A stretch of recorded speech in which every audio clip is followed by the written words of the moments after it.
Olá, meus amigos e companheiros da casa de Tio Armindo.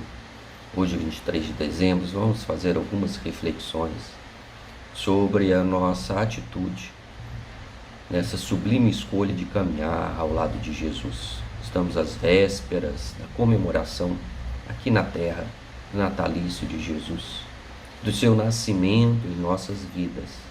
E vamos aproveitar esses ares para que possamos mergulhar dentro de nós mesmos e buscarmos o Cristo interno, para que Ele continue sendo o roteiro das nossas vidas. Ele que afirmou lá no Evangelho de João: eu sou o caminho, a verdade e a vida. Que possamos nós sermos aqueles caminheiros que escolheram livre e espontaneamente estar ao lado de Jesus, porque Ele sempre está conosco. A sua presença é importante e sempre estará ao nosso lado, nos dias alegres, nos dias tristes e em quaisquer circunstâncias, pois Ele representa a misericórdia divina. Ele representa a divindade em nossos corações, em nossas vidas, nos dando o suporte necessário para que possamos desenvolver as nossas atividades, desenvolver as nossas potencialidades, darmos cabo das nossas tarefas, do cumprimento de nosso dever, adredemente planejado no plano espiritual, antes de tomarmos a carne nesta encarnação, antes de nascermos para as oportunidades que a vida nos oferece, de redenção, de renúncia, de exercício do trabalho contínuo no bem. E isso tudo é fruto de uma escolha, pois quando nós fomos criados por Deus, há alguns bilhões de anos atrás, Ele nos deu a prerrogativa do livre-arbítrio. O livre-arbítrio é a escolha. O livre-arbítrio é o ferramental que Deus nos ofereceu para, através dos processos reencarnatórios, nós fôssemos tomando conta de nós mesmos, nós fôssemos nos apropriando. É uma grande riqueza, uma das maiores riquezas ao lado da própria vida que Deus nos ofereceu, como diz Dona Joana de Ângeles. Nós entramos na vida uma vez para não sairmos dela jamais. Com certeza estamos em corpos diferentes, em circunstâncias, culturas, países, planetas diferentes. Mas a vida não se extingue jamais. Somos espíritos imortais. Tomar conta deste conhecimento, vivenciá-lo no nosso dia a dia, é a maior riqueza que nós temos. É aquela riqueza que os ladrões não roubam, que a ferrugem não corrói e que a traça não consome. E isto ao lado do livre-arbítrio que Deus nos ofereceu, porque nos determinou na eternidade a felicidade, a paz e a perfeição. Todos nós, indistintamente, criaturas feitos à imagem e semelhança de Deus, para relembrarmos a figura de Moisés, aquele que veio trazer a primeira revelação da justiça, lá no livro Gênesis, a imagem e semelhança, todo o potencial, todo o amor e toda a sabedoria. Nós só não somos eternos, nós somos aquilo que é conceituado eviterno. Tivemos um início, mas jamais teremos um fim. No que concerne às questões de uma encarnação na carne, desde o nascimento do berço até o fim da vida terrena, nós podemos falar de morte, nós podemos falar de perda de vida material. A nível espiritual, com a consciência e o olhar do espírito imortal, jamais deverá ser para nós uma tristeza, mas sim a compreensão de que a cada etapa, a cada vivência, a cada experiência que a vida nos oportuniza, e aí independe se é na Terra, independe se é fora da Terra, pois Allan Kardec deixou consignado no Evangelho segundo o Espiritismo, no capítulo Há Muitas Moradas na Casa do Pai, de que nenhum espírito evolui somente em um planeta. Ou nós viemos de outros planetas, ou nós iremos para outros, pois a Terra também teve seu início há mais ou menos 4,8 bilhões de anos, mas também terá o seu fim. E nós, como espíritos imortais, estaremos vivenciando, olhando esse universo e algum outro planeta, e algum outro ente celeste, mas jamais deixaremos de viver, jamais deixaremos de desenvolver as nossas possibilidades na conquista da eternidade, do progresso, da evolução e da perfeição, pois a perfeição ela é infinita. Jamais nós vamos nos completar. Eu gosto do conceito de que Deus, matematicamente, é o número 1, é a unidade. Nós somos 0,9999, que a matemática chama-se dízima periódica, não tem fim. A cada experiência, a cada vivência, a cada alegria, nós vamos acrescentando uma etapa, um 9, uma vivência a mais. Jamais nos tornaremos um, porque nós não somos Deus, somos filhos de Deus. De maneira que a cada experiência nós vamos ganhando autonomia, porque o livre-arbítrio, como tudo na vida, é uma questão de conquista. Assim como acontece aqui na nossa vida em relação à vida infantil, que começa devagar, em que a criança ela confia 100% nos pais, são aqueles que vão dar os primeiros cuidados, não tem capacidade de viver sem o apoio, sem o auxílio integral. Ela não escolhe nada. Na medida em que vai crescendo, começa a escolher, então, alguns alimentos, começa a escolher algumas possibilidades. E na medida em que vamos crescendo a nível espiritual, porque isso também se dá no processo do crescimento espiritual. No início, os espíritos superiores, nossos anjos de guarda, vão escolhendo as vidas para nós, as possibilidades, de acordo com os nossos esforços, de acordo com as nossas tendências, com as experiências. E na medida em que vamos ganhando cabedal, que vamos ganhando experiência, nós passamos a escolher, porque nós somos responsáveis pelos nossos próprios atos. E o Espiritismo, que é o Consolador prometido por Jesus, veio trazer esta realidade. Nós somos responsáveis pelos nossos atos.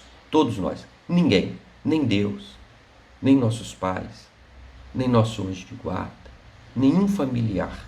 Ninguém é responsável por aquilo que nós fizemos. O que entendemos que hoje nós somos a melhor versão e a escolha e o resultado de todas as vivências passadas. Caso não estejamos satisfeitos com isso, que possamos então modificar, empreender uma nova rota, um novo caminho, para que o amanhã seja diferente. Que o amanhã seja fruto das minhas boas escolhas, seja fruto do bem, seja o fruto da paz.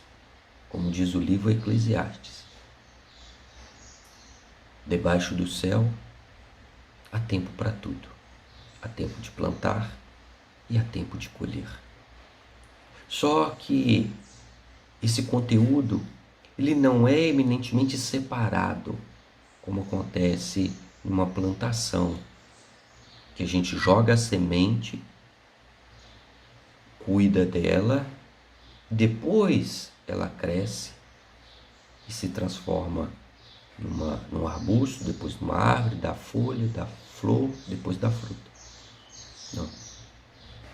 Na vida, nós estamos plantando o dia de amanhã, na medida que estamos colhendo o que fizemos ontem.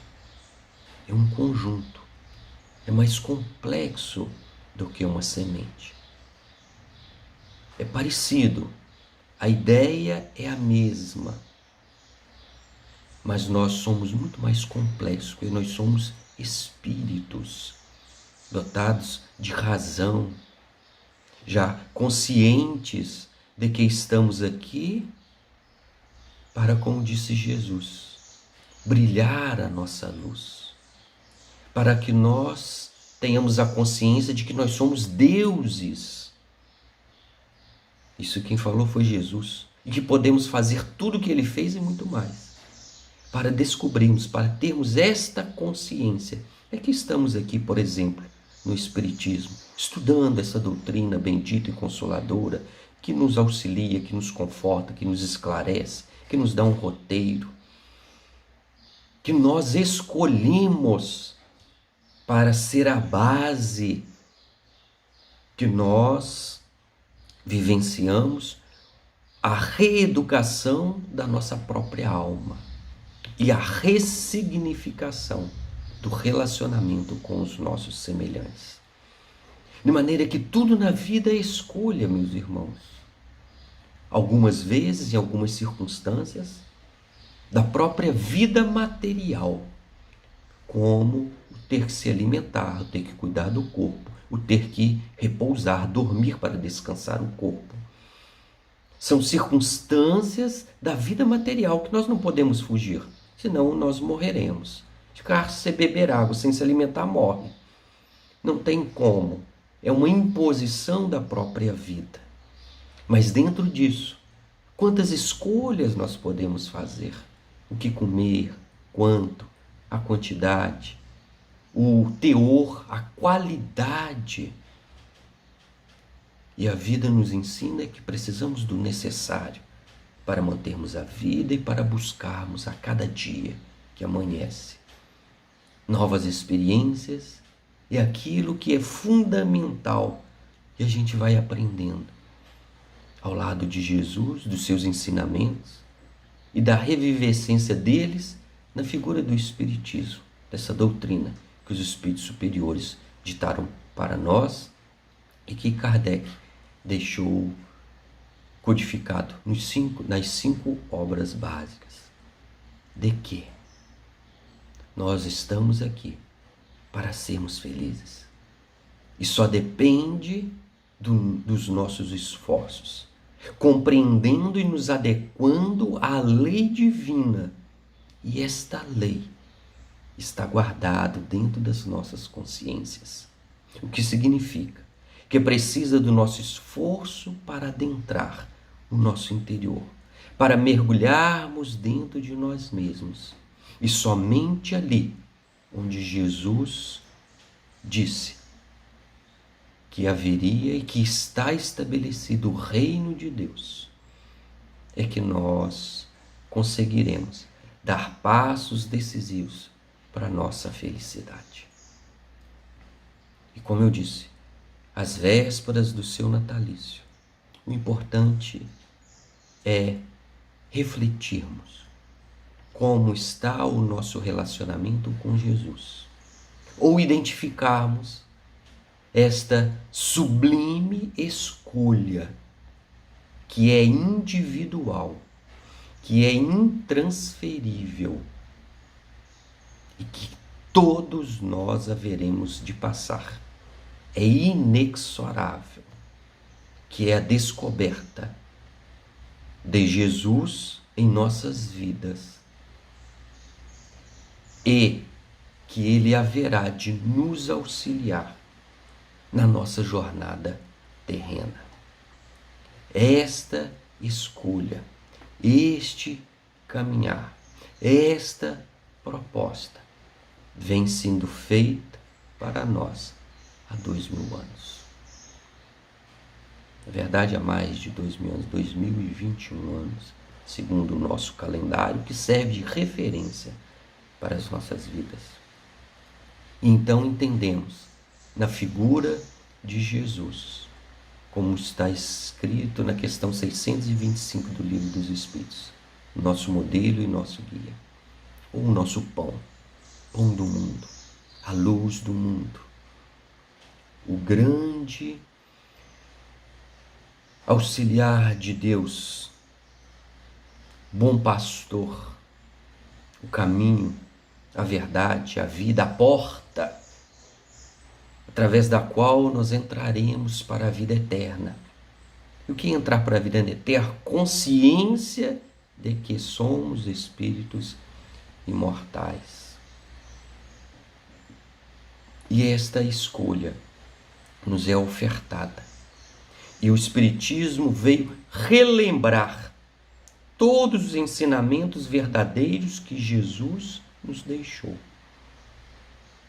De maneira que depende de cada um de nós. E para que isso efetive dentro dos nossos corações e nas nossas vidas e se materialize em eflúvios de paz, de amor, de vivência da verdadeira caridade, nós precisamos abrir as nossas mentes, abrir o nosso sentimento, estar aptos a receber, a ouvir o seu ensinamento, a fazer o autoconhecimento, a autorreflexão, mas fundamentalmente a autotransformação. Porque na natureza tudo está em constante modificação. Como disse Lavoisier, um filósofo francês, na natureza nada se perde, nada se cria, tudo se transforma, principalmente em nós. Principalmente a capacidade da cocriação que Deus nos ofereceu, de recebendo de Deus o fruto da possibilidade das escolhas. Nós vamos criando a nossa própria realidade com os argumentos, com os fundamentos que a vida nos oferece. E então nós vamos nos recordar que Jesus estava caminhando certa feita com os discípulos pelos lados de Cesareia de Filipe. É uma cidade interiorana, bucólica, que convida à reflexão, que é o que fazemos nesse final de ano, de todos os anos, no final de todo o ciclo. Não a data em si, mas no final de um ciclo, no final de um dia, como nos convida Santo Agostinho na questão 919A do Livro dos Espíritos. Deveríamos fazer isso todo dia, mas é mais comum fazermos ao final de um ciclo, ao final de um ano. E aí Jesus se recolhe com os espíritos e os questiona assim: que dizem os homens a respeito do Filho do Homem? Quem dizem que eu sou? Jesus fazendo o processo de avaliação do seu trabalho. Ele sabia, porque Ele é o Senhor dos nossos destinos, Ele é o co-criador da terra, o governador espiritual, o espírito mais perfeito que Deus nos ofereceu. Mas, como diz em João 13,13, vós me chamais mestre e senhor e dizeis bem, porque eu sou. O único título que ele aceitou foi de mestre. Então, em cada oportunidade da vida de Jesus, ele nos ensinou alguma coisa. E nesta oportunidade, ele estava ensinando os espíritos e, consequentemente, a nós mesmos. Que é importante avaliar, parar, olhar para trás, refletir as nossas atitudes diante da nossa consciência, diante das leis divinas, diante do nosso semelhante, o que fizemos, por que fizemos e o que devemos modificar. Porque o progresso é justamente o refazer, é o reestruturar, é o replanejar, É dar uma nova oportunidade a nós mesmos, porque Deus nos oferece. E muitas vezes o sentimento de culpa nos bloqueia nesse instante. E isso não é virtude. Culpa é uma coisa inventada por nós, mas que Deus nos oferece as reencarnações, nos oferece a cada dia uma oportunidade nova de refazer aquilo que precisamos ajustar diante da sua lei. Então Jesus pergunta: que dizem os homens a respeito do Filho do Homem? Quem dizem que eu sou? Para saber em que nível e avaliar o seu trabalho. E os discípulos dizem, uns dizem que é João Batista, ou Elias, ou algum dos profetas. Ok, essa é uma avaliação externa daqueles que Jesus buscava despertar as consciências e implementar o reino de Deus em seus corações. Mas o mais importante é essa segunda pergunta, porque ele se dirige para os espíritos e diz: e vós? Vós que foram escolhidos por mim, que são meus discípulos, que me auxiliam nesse processo. Vós, quem dizeis que eu sou? Como vocês me identificam?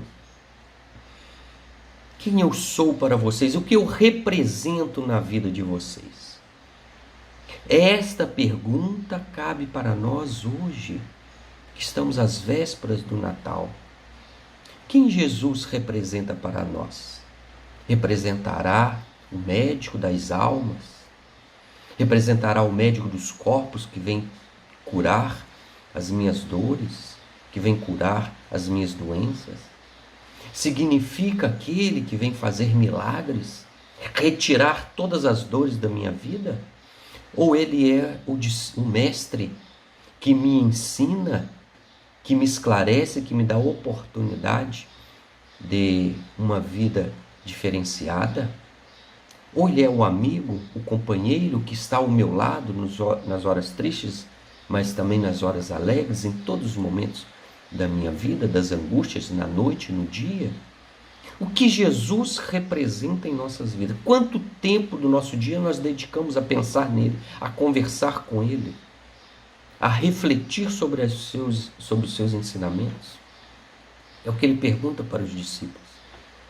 E Simão Pedro, tomando a palavra, diz: tu és o Cristo, Filho de Deus vivo.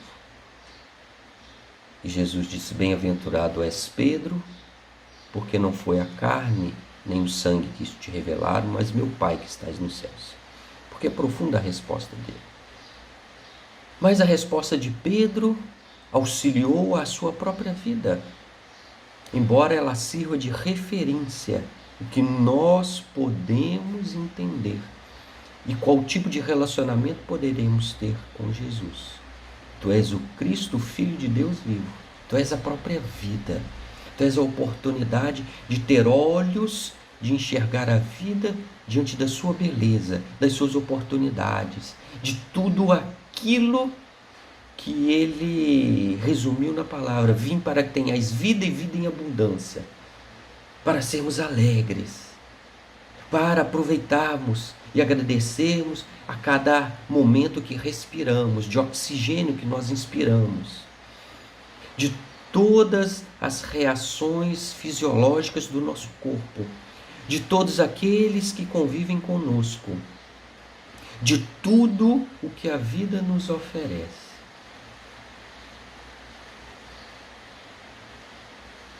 É esta reflexão, meus amigos, que deveríamos fazer.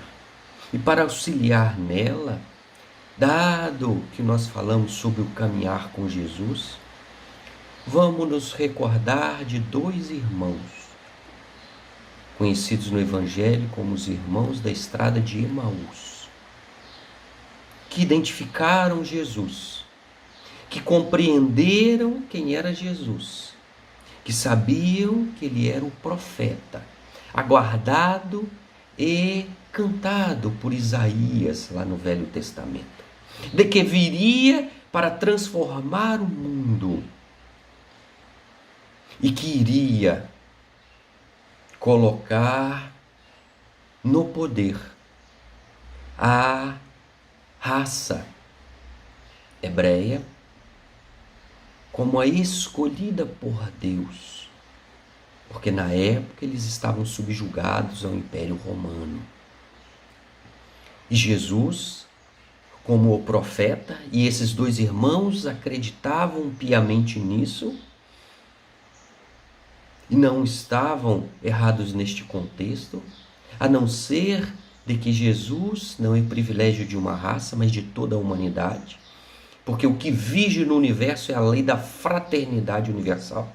Então nem judeus, nem católicos, nem espíritas, nem ateus, nem ninguém, nem a terra, todos nós somos irmãos, todos nós somos iguais, todos nós teremos o mesmo destino, de maneira que, vez em quando, estamos em corpos e em circunstâncias diferentes para apreendermos e desenvolvermos possibilidades diferenciadas, mas somos todos irmãos, somos todos iguais, vamos para o mesmo lugar. Vamos para o mesmo lugar. Não há motivo de desespero. Esta é a grande ciência da reencarnação.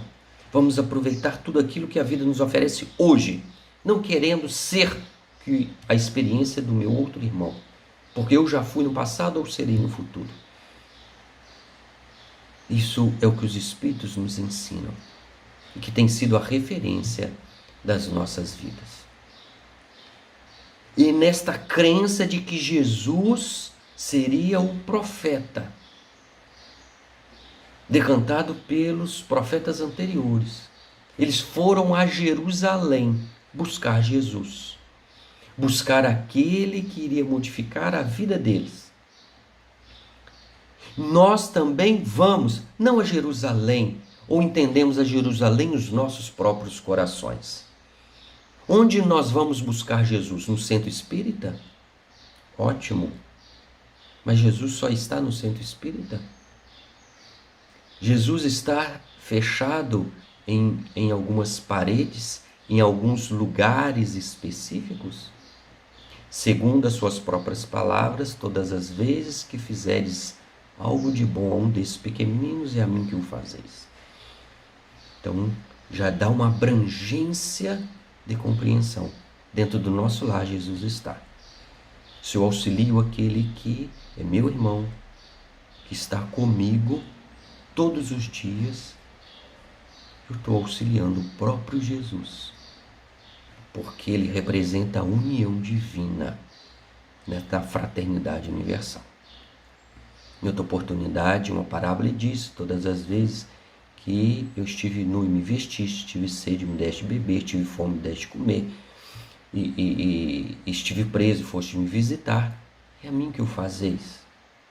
É a Deus que o fazeis, é a caridade, é a própria vida, não a individualidade em si, mas o auxílio de que, como está no livro dos Espíritos, tudo se encadeia do átomo ao arcanjo, tudo está em configuração, tudo é uma rede energética e a nossa felicidade depende da felicidade do outro.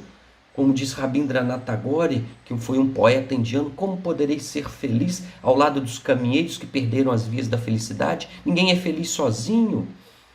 Não existe autorrealização com tristeza, com choro, com ranger de dentes ao nosso lado. Enquanto a sociedade estiver passando por dificuldades, nós também estaremos. Por isso que Jesus disse que levaria a todos, não disse o tempo, não disse a hora, não disse em que circunstância, mas levaria todos ao aprisco do Pai. E conta conosco como colaboradores e cooperadores na sua seara. A responsabilidade não é nossa, é dele, mas nós podemos auxiliar. E assim nós vamos desenvolvendo. Esta é a compreensão e é este o Jesus que nós temos que buscar. Não somente aquele que vai me oferecer conforto e cura e milagre nas nossas vidas. Essa é a atitude da criança, é uma atitude ainda infantil. É aquele que não assumiu a vida em suas mãos, da responsabilidade do livre-arbítrio, de falar: Senhor, eis-me aqui, o que queres que eu faça? Como disse Saulo, ou como disse Maria: eis a serva do Senhor, cumpra-se em mim a tua vontade. O que queres que eu faça? Sem escolher o que fazer, mas estar abertos a cada dia para novas experiências, para ser aquele que renuncia, para ser aquele que auxilia, para ser aquele que cede, para ser aquele que doa, para ser aquele que usa de bom senso, que busca o equilíbrio, que busca a paz, porque ninguém muda ninguém senão a nós mesmos.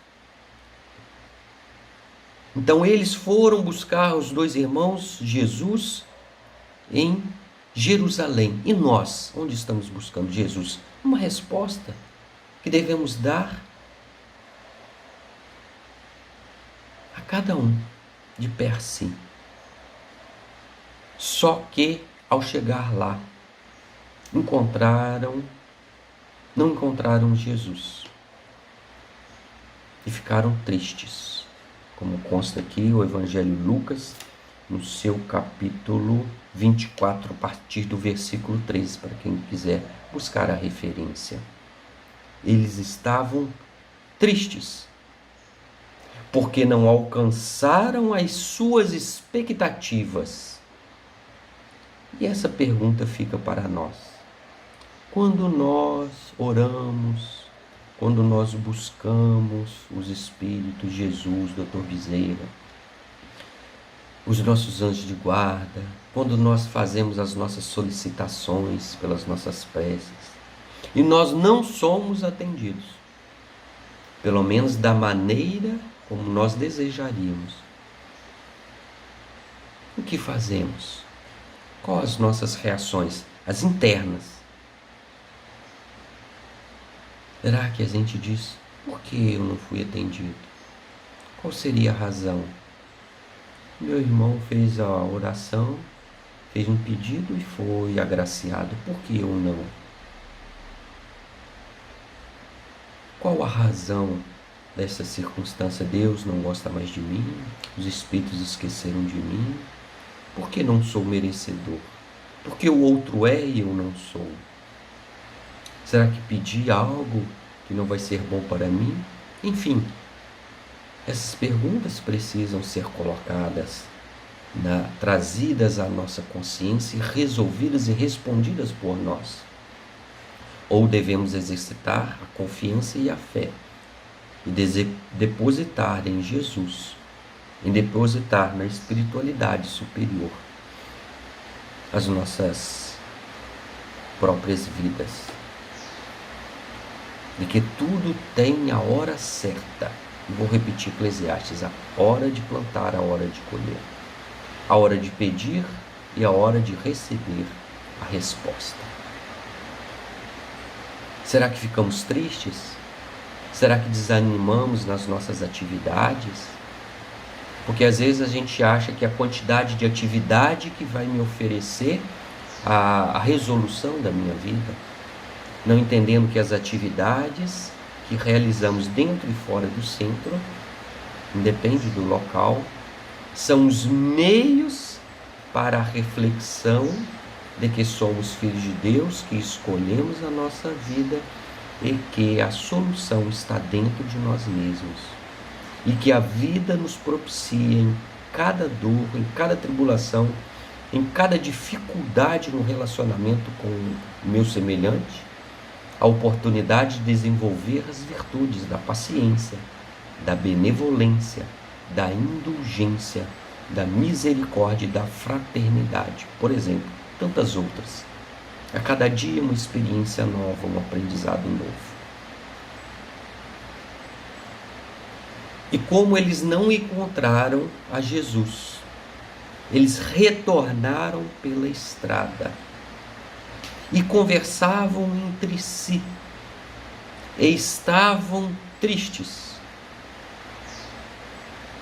Mas em qualquer circunstância da nossa vida, meus irmãos, a misericórdia estará conosco. E é isso que aconteceu quando uma terceira pessoa se aproximou deles no caminho e, buscando um diálogo, perguntou: mas de onde vocês estão vindo? Por que vocês estão tristes? E eles contaram essa reflexão que nós fizemos aqui. Fomos a Jerusalém. Será que você é o único que não sabe que foi crucificado Jesus, que era o prometido, ele que veio trazer a revolução divina, e que o seu corpo sumiu na sua tumba, e que ele depois apareceu para Madalena, e que os discípulos foram até lá e realmente o seu corpo já não estava mais. E continuaram tristes, lamentando, relembrando, remoendo as suas frustrações, o que não resolve para nós, sem perspectivas novas, até que chegaram a uma encruzilhada, que é a porta da casa desses dois irmãos. E nesse instante já estava iniciando a noite, no final da tarde. E aí o Evangelho tem uma palavra muito interessante que diz assim: e eles constrangeram Jesus a entrar com eles. Eles não sabiam que era Jesus, né? O peregrino. Eles constrangeram. Porque já está da noite, não vá sozinho, fique conosco, venha se alimentar, venha repousar, e amanhã você segue viagem. Esta é a proposta dos ensinamentos de Jesus: auxiliar o semelhante sem perguntar quem é ele, se ele também acreditava em Jesus, se ele era judeu, se ele tinha as mesmas ideias que os irmãos. É fazer a caridade sem olhar a quem, a caridade ativa, daquele que está ao nosso redor, porque o semelhante, segundo a parábola, uma das mais conhecidas de Jesus, do bom samaritano, em que Jesus pergunta ao final da parábola quem era o semelhante, quem era aquele que haveria de ser auxiliado. E o juiz, né, o rabino, o senhor da lei, respondeu: aquele que estava caído, aquele que estava mais próximo e necessitado naquele instante. Jesus diz: vai, faça o mesmo. E nós ouvimos ainda hoje: vamos fazer o mesmo.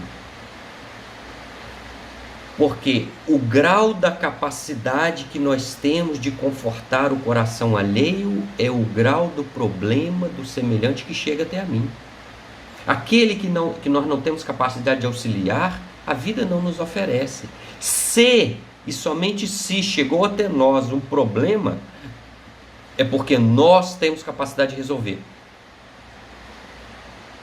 Mas de onde vem esse raciocínio? Da lógica, da fé raciocinada que Allan Kardec nos ensinou. Por quê? Deus é a perfeição. Deus não dá fardos pesados a ombros fracos. Deus nos dá a oportunidade do crescimento. Se Ele nos oferece um desafio, é porque nós temos capacidade de resolver. E resolver não é solucionar 100% a vida do semelhante, mas é auxiliar, é estar ao lado, é dar o nosso contributo. Em algumas circunstâncias é apenas segurar na mão do nosso semelhante e dizer: eu não posso resolver a sua vida, mas você não está só, conte comigo, eu estarei aqui, eu vou te auxiliar. É esta a verdadeira caridade. É este o suporte emocional que nós devemos oferecer a todos aqueles que batem à porta do nosso coração e que nós temos capacidade então. E aí, quando nós nos colocarmos nesta postura independente, essa palavra é interessante, independente, porque tem muitos de nós que achamos que fazer caridade com uma pessoa importante vale mais do que fazer a caridade com uma pessoa, um mendigo que está na rua que nem o nome nós sabemos. Muito pelo contrário, independentemente de quem.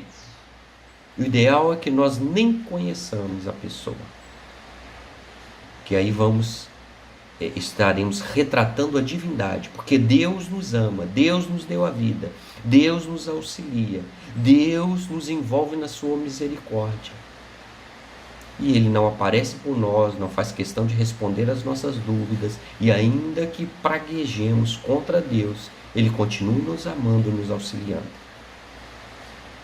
Então, o mais sublime da caridade é quando auxiliarmos sem que a outra pessoa tenha consciência de que está sendo ajudada.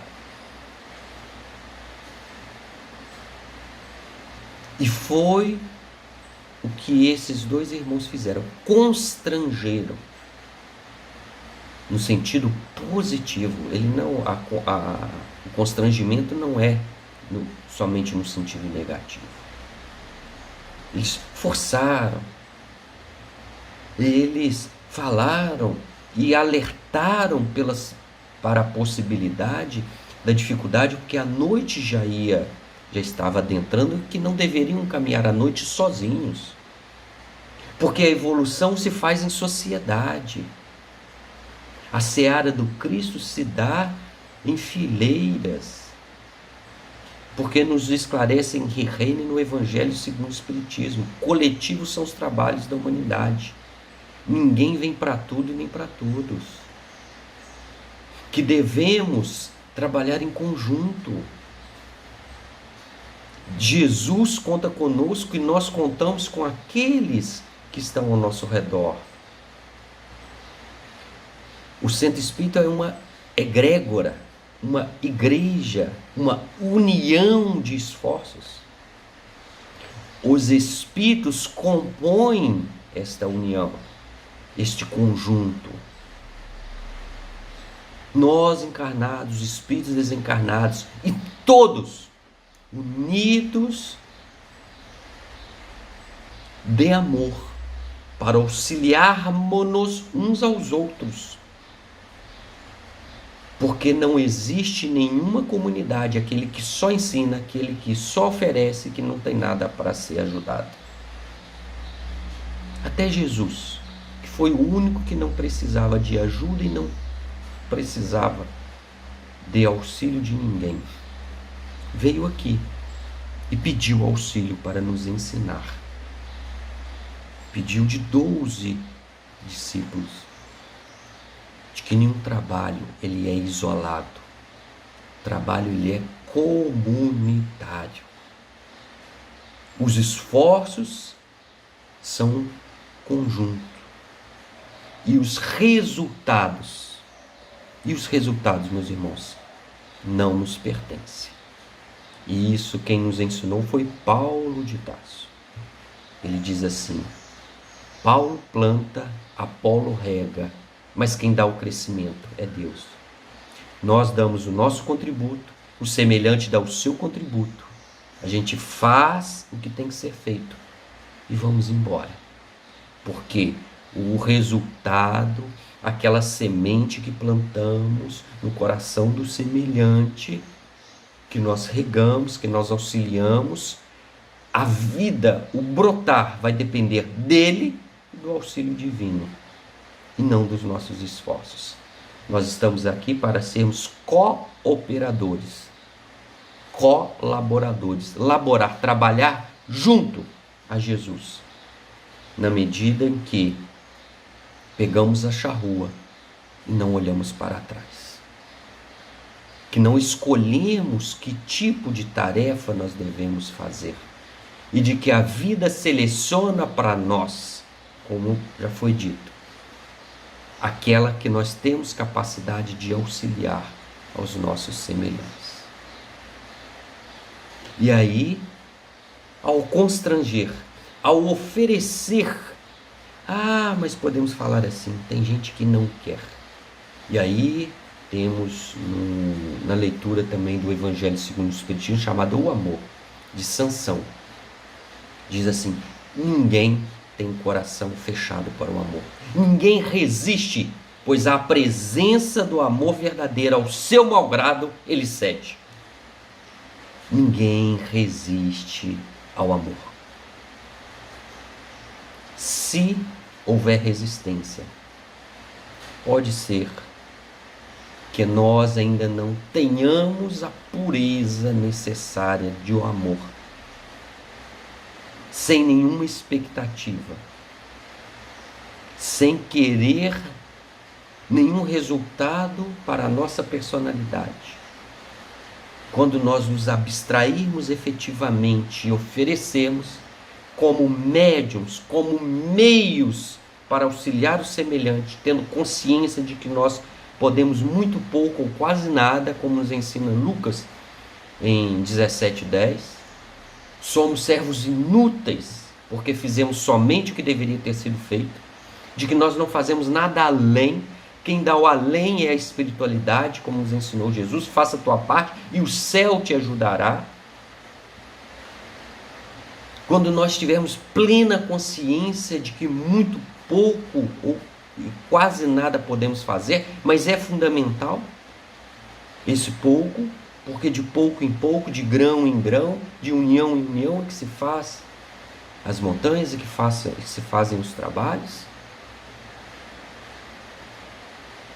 Como diz Santo Agostinho, vós sois grãos de areia, mas sem grãos de areia não haveria montanhas. Essa consciência da nossa importância e da nossa pequenez. Somos importantes porque somos criados por Deus, filhos de Deus, somos o princípio inteligente, mas somos insignificantes porque não somos mais do que ninguém. Nós somos apenas um potencial a ser realizado, como todos aqueles que estão conosco na caminhada e neste universo sem fim. Nisso não há privilégio, nisso não há soberba. Temos que ter a consciência da importância das nossas tarefas e do nosso trabalho. E aí eles constrangeram, e o peregrino aceitou. E eles então sentaram à mesa e ofereceram um pedaço de pão. Uma outra figura significativa. Eles ofereceram o que tinham. O que tinham era pão. Nós, em qualquer oportunidade de trabalho, oferecemos o que temos. Não precisamos buscar qualidades para um dia nos disponibilizarmos ao trabalho do bem. Deus conta com o que nós já temos hoje para oferecer, e na medida que oferecemos, desenvolvemos ainda mais as nossas capacidades. É o adágio popular, é a experiência simples de quando nós temos uma mão suja, vamos buscar a fonte fecunda de uma água limpa, e uma mão lava a outra. Uma mão lava a outra. E na medida do trabalho, as duas vão se purificando com a água bendita. E a água não nos pertence, é criação divina. Nós não temos capacidade de criar, por exemplo, a água. Então, a gente dá a nossa colaboração, o outro dá a sua colaboração, e a espiritualidade, a divindade, nos envolve, nos oferece os meios para o crescimento de todos nós. E quando eles oferecem um pedaço de pão, Jesus então pega, divide o pão, e nesse instante, diz aqui no versículo 31, abriram-se-lhe então os olhos e o reconheceram. Nisto ele desapareceu diante deles. Olha que fantástico. Parece até filme de ficção científica, né? Aquilo que não existe na realidade atual. Porque eles, a Jesus, ao partir o pão, se fez presente, deixou-se revelar. Jesus está em cada companheiro. em cada situação da vida. E quando nós constrangemos, dando a nossa parte, oferecemos o que temos, sem buscar nada em troca, não buscando lá o que eles foram fazer em Jerusalém, que era a solução das suas vidas, que é buscar o Jesus revolucionário, que ia dominar sobre os romanos, que ia solucionar a vida dos judeus. Não.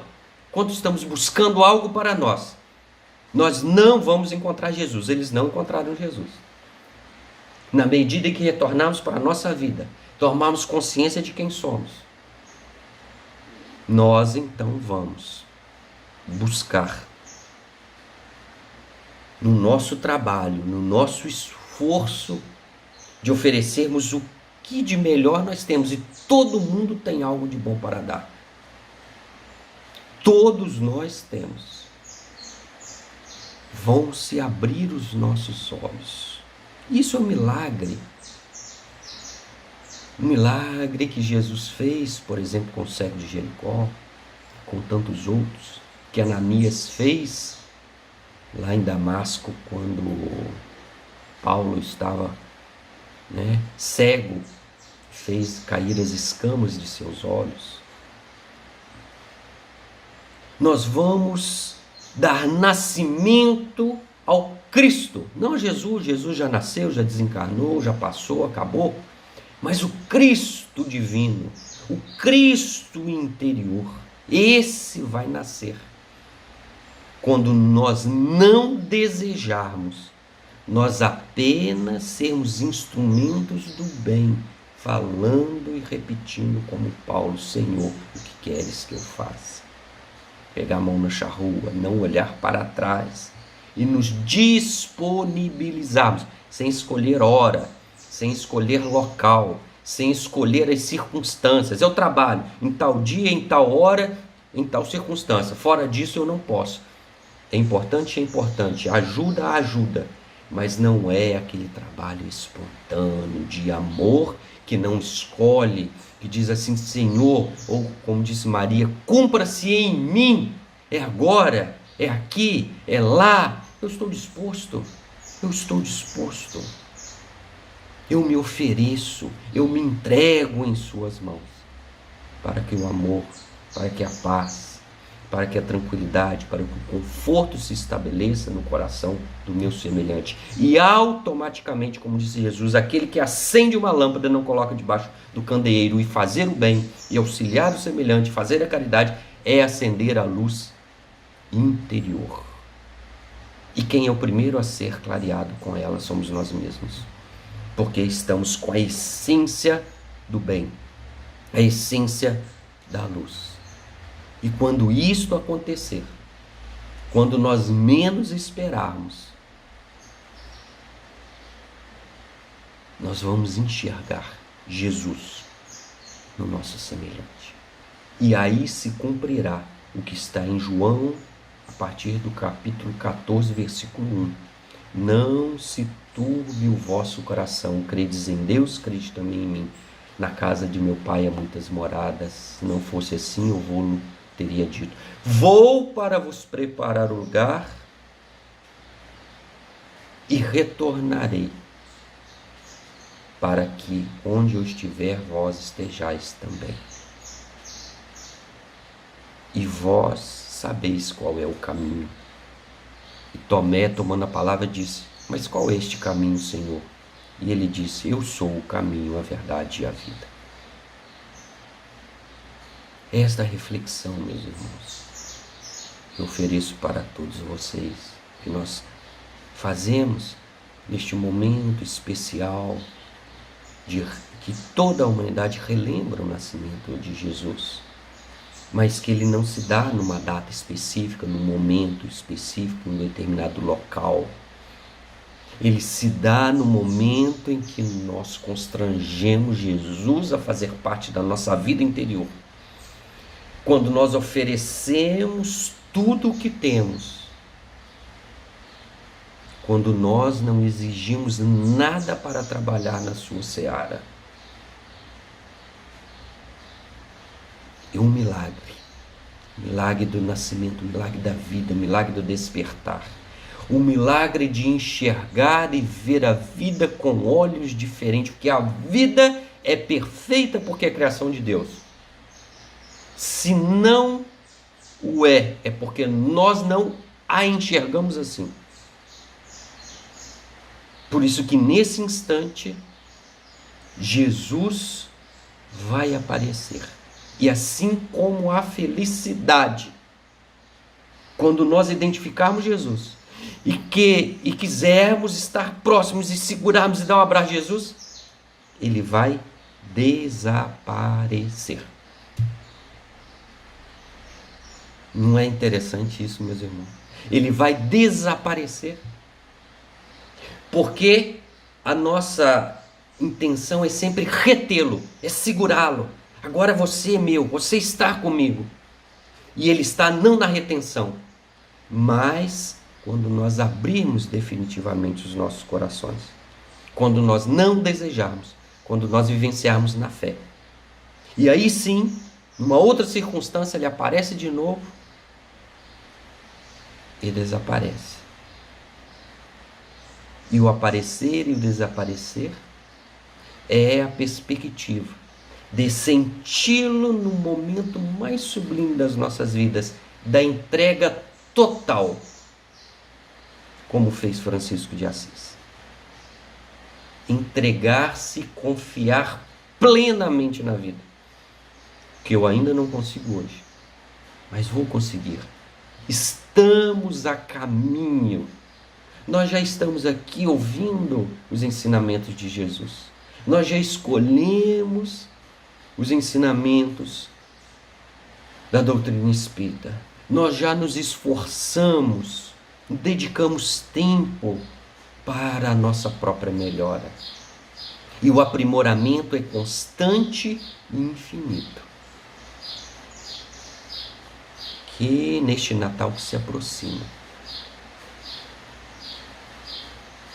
possamos nós nos aproximarmos de Jesus, do Cristo, e Ele está ao nosso lado, só que nós ainda não identificamos. Vamos abrir a perspectiva da caridade, como Ele nos ensinou, 886 de O Livro dos Espíritos. Benevolência, indulgência e perdão das ofensas. Vamos constranger para que Ele encontre morada em nossos corações. E Ele vai repartir o pão. E nossas vistas vão se abrir. E na identificação do bem supremo, nós vamos ter um lapso de felicidade e entender o verdadeiro reino de Deus.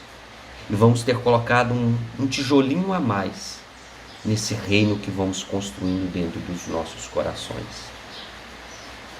Como Ele nos acompanhou este ano, a nos acompanhar o ano que vem e eternamente. Que Jesus não voltará, porque Ele não foi, Ele está conosco. O que cabe a nós é nos identificarmos com Ele. E nos identificar é apenas amar o nosso próximo, na medida que amamos a nós mesmos. Jesus nos abençoe, nos esclareça, nos auxilie, derrame a sua luz para todos os nossos companheiros que perderam as vias da felicidade, que estão sofrendo, que perderam a alegria, o otimismo da vida, a esperança, que Ele haverá de tocar cada coração e nós nos disponibilizarmos cada vez mais